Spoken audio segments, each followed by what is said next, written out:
Hello friends, आप सभी का स्वागत है आपके अपने YouTube channel Kabir study point में। दोस्तों, आज मैं आपको क्लॉक बताऊंगी। ठीक है, आज मैं क्लॉक का चैप्टर रीजनिंग का पढ़ाऊंगी। ठीक है, चलिए मैं बिल्कुल बेसिक से पढ़ाने की कोशिश करूंगी। चलिए मैं बिना टाइम वेस्ट किए हुए, क्योंकि थोड़ा सा लंबा हो जाता है वीडियो, तो मैं ऐसी कोशिश करूंगी कि मैं छोटा वीडियो बनाऊं और आपको सारी चीजें दूं। ठीक है, अब देखिए क्लॉक में मैं क्या क्या पढ़ाऊंगी आपको ये बता देती हूँ। और एक बात बताती हूँ, मैं ऐसा वीडियो बनाती हूँ, मैं ऐसा पढ़ाती हूँ कि अगर कभी किसी ने ना पढ़ा होगा, ठीक है, उसको भी समझ में आ जाएगा। ठीक है, बिल्कुल बेसिक से बताती हूँ। इसलिए अगर आप मेरा वीडियो देखना स्टार्ट कर रहे हैं तो आप 2-3 मिनट जरूर अपना समय दीजिएगा कैसा है, फिर इसके बाद आप कुछ लगे तो देखते रहिए। देखिए, अब मैं क्लॉक पढ़ा रही हूँ। ठीक है, ये एक रीजनिंग का चैप्टर होता है। ठीक है, क्लॉक में मैं क्या क्या बताऊंगी, देखिए आपको प्रतिबिंब बताऊंगी। प्रतिबिंब में एक होता है दर्पण प्रतिबिंब, एक होता है जल प्रतिबिंब। ठीक है, एक टाइप में कम से कम मैं आपको 15 क्वेश्चन करवाऊंगी। ठीक है, मतलब एक टाइप में अगर मैं ऐसा समझा दूंगी आपको कि आप कितने भी क्वेश्चन उस टाइप के आपके यहाँ बन जाएंगे। एक कोण बताऊंगी और एक समय बताऊंगी। ठीक है, एक समय बताऊंगी और जब घड़ी घड़ी खराब हो जाती है, ठीक है, क्या है, जब घड़ी खराब हो जाती है तो सही समय क्या होगा ये बताऊंगी आपको। ठीक है, और कुछ मिक्स क्वेश्चन करवाऊंगी। ठीक है, मिक्स क्वेश्चन करवाऊंगी, इतना मैं आपको क्लॉक में बताऊंगी। और इस इतना इतना बताने के बाद क्लॉक आपको कहीं भी पढ़ने की जरूरत नहीं है। ठीक है, मैं पहला उठाती हूँ प्रतिबिंब। मैं प्रतिबिंब से स्टार्ट करती हूँ। ठीक है, देखिए ये घड़ी है, सबके घर में घड़ी होती है, सबको पता है घड़ी क्या होती है। ठीक है, अब देखिए इसमें प्रतिबिंब में क्या होता है, एक जल प्रतिबिंब होता है, ठीक है, एक दर्पण प्रतिबिंब होता है। ठीक है, सबसे पहले हमको देखिए क्वेश्चन कैसे आते हैं ये बाद में बताऊंगी, मैं थोड़ा सा बेसिक आपको बता देती हूँ। ठीक है, पहले देखिए जैसे यहाँ पे ये घड़ी है, ठीक है, ये इसका ये क्या है, इसका शीशा है। ठीक है, तो इसमें पूछेगा दर्पण प्रतिबिंब इसका कैसा बनेगा। ठीक है, इसमें क्वेश्चन कैसे पूछेंगे बात बताती हूँ।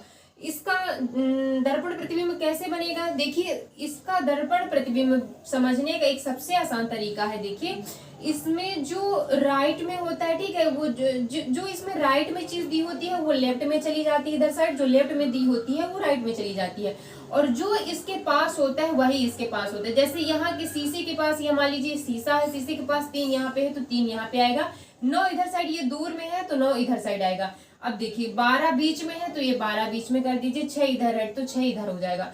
देखिए दर्पण प्रतिबिंब में क्या होता है, जो चीजें पास में होती है वो पास में हो जाती है। ठीक है, और ये क्या है, लेफ्ट का राइट हो जाता है, राइट का लेफ्ट हो जाता है। ठीक है, ये बहुत इंपॉर्टेंट चीज है। ठीक है, क्या है, राइट का लेफ्ट हो जाता है, लेफ्ट का राइट हो जाता है। देखिए जैसे मैं मान लीजिए मैं खड़ी हूँ, ठीक है, मेरा क्या है यहाँ पे, देखिए मेरा राइट ये है, लेफ्ट ये है। ठीक है, पर जब आप शीशे में खड़े होंगे ना तो शीशे में आपको ऐसे दिखेगा, मतलब शीशे में परछाई जब हम ऐसे खड़े होते हैं तो उल्टा दिखती है। ठीक है, तो शीशे में जब हम देखेंगे तो क्या हमको दिखेगा, हमको राइट ये वाला दिखेगा और लेफ्ट ये वाला दिखेगा। मतलब देखिए यहाँ पे हम खड़े हैं, ठीक है, तो हमको अपना राइट सही दिख रहा है, लेफ्ट दिख रहा है, पर जब शीशे में हम इसको देखेंगे ना तो हमारा राइट वाला लेफ्ट हो जाएगा, लेफ्ट वाला राइट हो जाएगा। जैसे देखिए यहाँ पे शीशा है, यहाँ पे मैं खड़ी हूँ, देखिए ये मेरा शीशा, ठीक है, शीशा यहाँ पे खड़ा, जैसे घड़ी है शीशा, तो ये जो देखिए हमको सामने दिख रहा है पर वो जो शीशा है ना हमको उल्टा करके ऐसे दिखा रहा है, वो हमको ऐसे दिखा रहा है। ठीक है, आई होप दोस्तों आपको समझ में आ गया होगा। ठीक है, तो क्या होता है, दर्पण प्रतिबिंब में हमेशा क्या होता है, लेफ्ट का राइट हो जाता है, राइट का लेफ्ट हो जाता है। ठीक है, और जो चीज जहां पे होती है पास में उसको, जैसे 3 यहाँ पे है, ये 3 हो जाएगा, ये 9 है तो 9 हो जाएगा, 12 है तो 12 बीच बीच में। ठीक है, अब यहाँ पे जैसे 10 है तो ये 10 हो जाएगा, फिर यहाँ पे 11 हो जाएगा, यहाँ पे 1 हो जाएगा, यहाँ पे 2 हो जाएगा। ठीक है, ये हुआ हमारा दर्पण प्रतिबिंब समझने का। ठीक है, लेफ्ट का राइट, राइट का लेफ्ट, इस चीज को आप जरूर याद रखिएगा। ठीक है, अब देखिए, अब जल जल मतलब क्या होता है, यहाँ पे दर्पण और जल प्रतिबिंब में 2 टाइप के होते हैं। ठीक है, प्रतिबिंब में 2 टाइप होते हैं। तो देखिए मैंने दर्पण समझा दिया, अब जल प्रतिबिंब। जल प्रतिबिंब में क्या होता है, देखिए जल प्रतिबिंब में लेफ्ट का लेफ्ट ही रहता है, राइट का राइट ही रहता है। मतलब देखिए और क्या होता है, सेम वही चीज होती है, जैसे यहाँ पे 6 पास में है ना तो 6 यहाँ पे भी हो जाएगा। जैसे यहाँ पे मैंने घड़ी बनाई ना जल प्रतिबिंब में, ये देखिए पास में हमको क्या दिख रहा है, पहले 6 तो 6, दूर में क्या है, यहाँ पे 12 है तो ये 12 हो जाएगा। ठीक है, अब सेम इसी तरह हो जाएगी, 9 का 9 हो जाएगा, यहाँ पे देखिए ये 8 हो जाएगा, ये 7 हो जाएगा, यहाँ पे 10 हो जाएगा, यहाँ पे 11 हो जाएगा, यहाँ पे 1 हो जाएगा, यहाँ पे 2 हो जाएगा, यहाँ पे 3 हो जाएगा, यहाँ पे 4 हो जाएगा। देखिए इसमें क्या होता है, दर्पण में लेफ्ट का राइट, राइट का लेफ्ट हो जाता है। ठीक है, और जल प्रतिबिंब में क्या होता है, लेफ्ट का लेफ्ट ही रहता है, ठीक है, राइट का राइट ही रहता है। मीन्स जो जिस साइड का है वो उसी साइड का रहता है, उसमें अपोजिट नहीं होता। इसमें क्या होता है, जो नीचे का होता है वो ऊपर आ जाता है, जैसे टॉप का बॉटम हो जाता है और बॉटम का क्या हो जाता है, टॉप हो जाता है। ठीक है, मतलब ऊपर का नीचे हो जाएगा, नीचे का ऊपर हो जाएगा, लेफ्ट का लेफ्ट ही रहेगा, राइट का राइट ही रहेगा। आप ये चीजें अगर समझ लेंगे, ठीक है ना, तो बहुत इजी हो जाएगा। इसमें क्या होता है, लेफ्ट का राइट, राइट का लेफ्ट हो जाता है दर्पण में। और जल प्रतिबिंब में क्या रहता है, सेम रहता है, लेफ्ट का लेफ्ट ही साइड रहेगा, राइट का राइट ही साइड रहेगा, बस उल्टा हो जाएगा। ठीक है, ये देखिए उल्टा होने के लिए कैसे समझेंगे, इसमें जैसे मैंने बताया पास में, इसमें ये पास में। ठीक है, ये देखिए ये है जल प्रतिबिंब, जल प्रतिबिंब मैंने बता दिया आपको, दर्पण प्रतिबिंब बता दिया। आई होप दोस्तों आपको समझ में आ गया होगा। ठीक है, ये तो देखिए बेसिक था बिल्कुल। ठीक है, प्रतिबिंब का कि मैंने पहले बता दिया कि जल प्रतिबिंब कैसे होगा, दर्पण प्रतिबिंब कैसे होगा। अब देखिए इसके मैं आपको क्वेश्चन समझाती हूँ। देखिए कोई चीज हो, अगर क्वेश्चन करने से पहले थोड़ा सा मुझे खुद भी मैं पढ़ती हूँ, तो कोई चैप्टर में स्टार्ट करने से पहले उसको बेसिक समझ लेती हूँ। क्या होता है, जब हम किसी चीज का बेसिक समझ लेते हैं ना, तो उसको समझने में, उसको करने में बहुत इंटरेस्ट होता है। आप बेसिक नहीं समझते हो, बस बन जाए ट्रिक याद कर ले, ऐसा नहीं होता। पहले आप किसी भी चैप्टर का, चाहे मैथ ले लो, चाहे रीजनिंग ले लो, आप चाहे कोई सा भी सब्जेक्ट ले लीजिए, कोई सा भी आप सब्जेक्ट ले लीजिए, तो क्या करिए, पहले आप बेसिक समझिए उसका। ठीक है, आप जैसे आप जीके पढ़ रहे हैं तो पहले उसकी थ्योरी पढ़ लीजिए, फिर आप उसके क्वेश्चन करिए, कहीं भी आपको प्रीवियस सॉल्व करिए तो बहुत अच्छा लगेगा। अब देखिए क्वेश्चन, अब ये प्रतिबिंब है। ठीक है, अब इसके प्रतिबिंब के दो क्वेश्चन, पहले मैं दर्पण प्रतिबिंब के क्वेश्चन कराती हूँ। ठीक है, अब देखिए, अब जैसे क्वेश्चन इस तरह होता है कि अगर घड़ी में, ठीक है, अगर घड़ी में 4:15 है। ठीक है, अगर घड़ी में 4 मान लीजिए घड़ी में क्या क्वेश्चन कैसे आते हैं, 4:15 है। ठीक है, ये मिनट वाली सुई है, ये घड़ी वाली सुई है। ठीक है, घड़ी वाली छोटी सी रहती है, ये देखिए घड़ी वाली सुई है, ये मिनट वाली सुई है। अगर घड़ी में 4:15 है, ठीक है, तो ये दर्पण में क्या समय होगा। ठीक है, तो दर्पण में क्या समय होगा, तो इसको क्या करने का, इसका एक तरीका है फ्रेंड्स, जब भी आपको दर्पण पूछे तो क्या करना है, आपको उससे 12 से माइनस कर देना। ठीक है, 12 घंटे से उसको कुछ भी पूछे, 12 घंटे से आप उसको माइनस करते हैं। 12 घंटे की जगह आप 11:60 से भी माइनस कर सकते हैं। ठीक है, अब आपको 11:60 से नहीं माइनस करना है, तो यहाँ पे 10, इधर 2 घंटे चला जाएगा, 10:120 से माइनस करते हैं। हालांकि इतना हम नहीं करते हैं, 11:60 से ही हम हमेशा माइनस करते हैं। ठीक है, मेरा कहने का मतलब ये है, जब भी घड़ी में कोई भी समय पूछे या दर्पण या ऐसा क्वेश्चन दे, ठीक है, अगर दर्पण में 4:15 है तो घड़ी में सही समय क्या होगा, तब भी यही सेम फार्मूला होगा। ठीक है, आप इसमें कंफ्यूज नहीं होइएगा। अगर घड़ी में पूछता है, ठीक है, 4:15 है, तो दर्पण में क्या होगा, तो सेम यही फार्मूला। ठीक है, अगर दर्पण में दिया हुआ है, घड़ी में सही समय पूछता है, तो सेम ही करना है। देखिए अब यहाँ पे 11:60 मैंने कैसे लिखा, देखिए 12:00 है। ठीक है, अब 12 बजे मतलब 12 घंटे ही हमको माइनस करना है। देखिए अब 12 का एक इधर मैंने एक घंटा दे दिया, तो 1 घंटा बराबर क्या होता है, 60 मिनट के। ठीक है, तो देखिए दशमलव के बाद क्या है, यहाँ पे मैंने 11 का 1 यहाँ पे दे दिया, तो कितना 00 में 1 मिनट दे दिया, तो यहाँ पे 60 क्या हो जाएगा, यहाँ पे 1 मिनट दे दिया, तो क्या हो जाएगा, यहाँ पे 60 दोस्तों, यहाँ पे 1 घंटे मैंने यहाँ पे दे दिया, तो कितना हो जाएगा, 60 मिनट हो जाएगा। ठीक है, ऐसे कभी कभी क्वेश्चन आ जाते हैं, जैसे 4 की जगह आपको 22:05 में, 24:10 में ऐसा पूछ लेता है ना कभी कभी, तो क्या करना है हमको, देखिए जैसे मैंने ये 12 के नीचे की जो संख्या होगी, जैसे 4:15, 8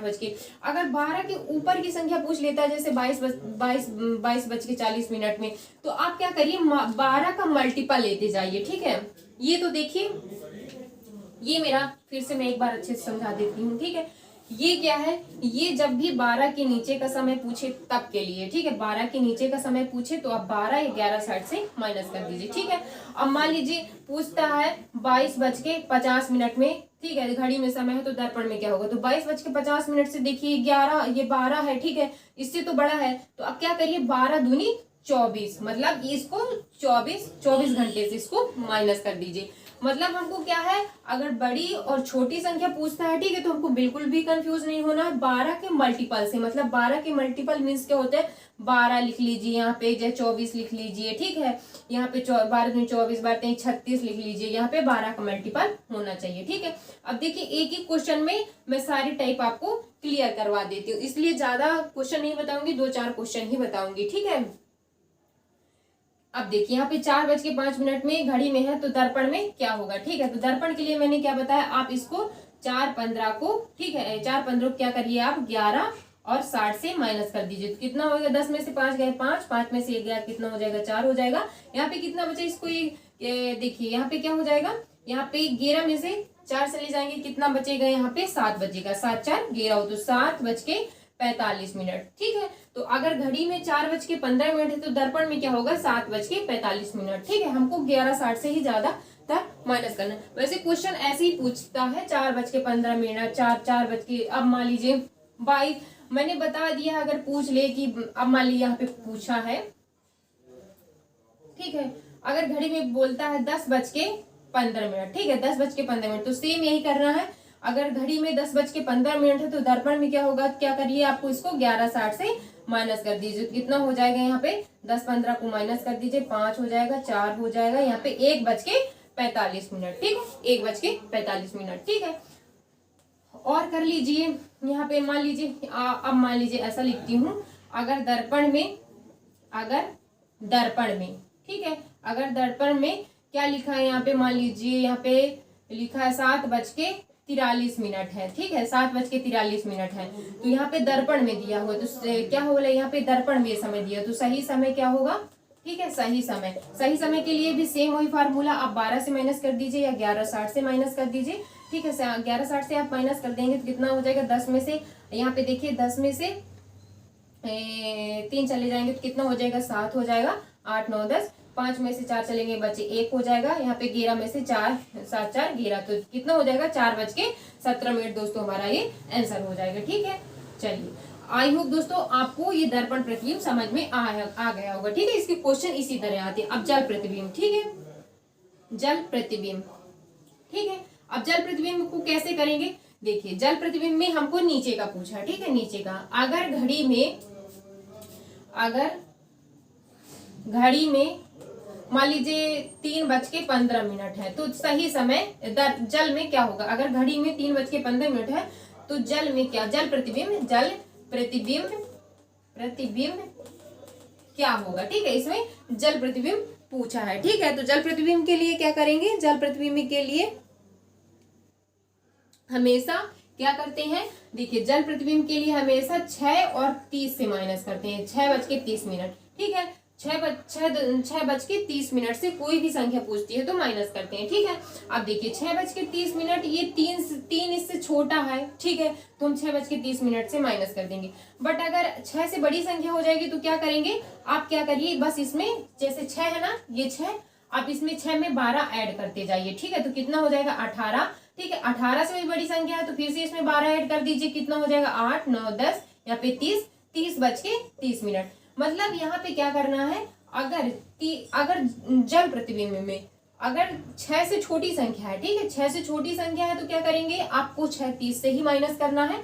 अगर 6 से कोई बड़ी संख्या है, जैसे फिर से बता देती हूँ, 6 से कोई बड़ी संख्या है, ठीक है, मान लीजिए पूछ लिया 12:24, ठीक है, तो ये 6 से बड़ी संख्या, तो क्या करेंगे आप इसमें बस 12 ऐड करते जाएंगे और मिनट बिल्कुल भी नहीं चेंज करना है, मिनट सेम रखते जाना है, तो कितना हो जाएगा यहाँ पे 18:30, ठीक है। अब इसको 18:30 से 12:24 को माइनस कर देंगे, ठीक है। देखिए बुक में जल प्रतिबिंब का बहुत मतलब दिया रहता है, ये वो ऐसा कुछ नहीं है, ठीक है। मैंने इसको बहुत मतलब एक बुक है मेरे पास, उस बुक से मैंने इस चीज को सीखा है कि जल प्रतिबिंब कैसे हम इजी तरीके से निकाल सकते हैं। आई होप दोस्तों आपको समझ में आ गया होगा, ठीक है। अब देखिए ये क्या है, 6 से छोटा है 3, तो 6:30 में 3:15 माइनस कर देंगे तो कितना बचेगा, 10 में से 5 गया, यहाँ पे 1 बचेगा, यहाँ पे 3:15। अगर घड़ी में क्या है, अगर घड़ी में 3:15 तो क्या हो जाएगा दोस्तों, यहाँ पर भी 3:15 ही दिखेगा, ठीक है। हमको और कोई दूसरी संख्या ले लेती हूँ, जैसे यहाँ पे 4:15, ठीक है, यहाँ पे क्या हो जाएगा, जैसे 4:15 जल प्रतिबिंब है, तो यहाँ पे जल प्रतिबिंब क्या होगा, घड़ी में अगर 4:15 दिए हुए तो क्या करना है, कुछ नहीं 6:30 से आपको माइनस कर देना है। 4:15 को कितना हो जाएगा, 10 में से 5 गया 5, 2 में से 1 गया 1 हो जाएगा। अब यहाँ पे कितना बचेगा, यहाँ पे 2। यहाँ पे क्या हो जाएगा, जल आपका यहाँ पे क्या हो जाएगा, घड़ी में अगर 4:15 है तो आपको जल में क्या दिखेगा, 2:15। ठीक है, अब ये देखिए 6 के लिए, अब मैं और ज्यादा करती हूँ। ठीक है, अब जैसे 12 बज के, ठीक है, मान लीजिए 12 बज के यहाँ पे 12:30 है। ठीक है, अब 12:30 जल प्रतिबिंब में क्या होगा, अगर घड़ी में 12:30 है तो जल प्रतिबिंब में क्या होगा, तो देखिए मैंने क्या बताया, 6 से बड़ी है तो आप इसमें क्या करिए 12 ऐड कर दीजिए, तो कितना हो जाएगा यहाँ पे 18:30। अब क्या करिए इसको 18:30 में 12:30 माइनस कर दीजिए, तो कितना हो जाएगा, यहाँ पे 0 0, यहाँ पे क्या हो जाएगा 6, तो क्या हो जाएगा 6 फिक्स हमको दिखेंगे। ठीक है, हमको 6 बजे दिखेंगे। 12 अगर 30 इसमें है तो हमको जल में क्या दिखेगा, 6:30 दिखेगा। ठीक है, 6 बजे, सॉरी 30 नहीं 6, करेक्ट क्या, हमको 6 बजे दिखेगा नीचे साइड। ठीक है, अब देखिए ये तो हो गया, मतलब अगर घड़ी में 12:30 है जल प्रतिबिंब, अब मैंने बता दिया। अब अगर बोले